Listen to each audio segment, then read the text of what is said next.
The powerful effect of thin air on sprinting performance has long been a known phenomenon. As a prime example, the world record set at the 1968 Olympics at high altitude in Mexico City remained untouchable in normal conditions for 2 decades.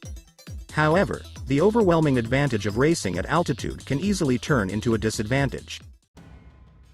High-altitude acclimatization is the process of adaptation to lower levels of oxygen in the air. This process can take up to 20 days, with the first signs, such as general bodily weakness or discomfort, usually appearing 3 days after arrival. On May 4, 2022, Fred Kerley arrived in Kenya, exactly 3 days before the Kip Keino Classic, set for May 7 at the high-altitude stadium in Nairobi. Kerley was to renew his rivalry over 100 meters with Olympic champion Marcel Jacobs for the first time since their Olympic race. But to the dismay of the fans, the Italian was forced to withdraw from the race after suffering food poisoning.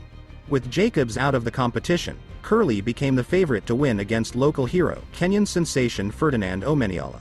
If I get a good start, then I don't think there's anybody who'll catch me. Omanyala got off to an ultra-fast start, maybe even a little faster than the gun, which caused the false start detection system failure. The race was stopped, but Fred Kerley, Mike Rogers and Filippo Tortu didn't hear the signal, and before they knew what was happening, they have already run 40 meters. After a short technical pause, when the system malfunction was fixed, the race continued.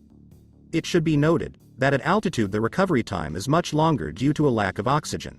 Accustomed to training at sea level with an abundance of oxygen in the air, Kerley needed at least 6 minutes for full recovery after the unexpected 40-meter dash. But instead, 3 minutes later he was in the starting blocks.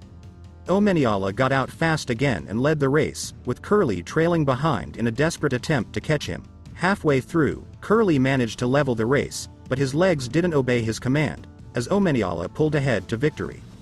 Rogers and Tortu also finished with explicable results. It was a good, nice competition. On to the next one. Unfortunately, for obvious reasons, Kerley was not able to take advantage of the ideal environmental conditions. His time of 9.92 seconds translates to 10.06 at sea level, which is way off his actual form.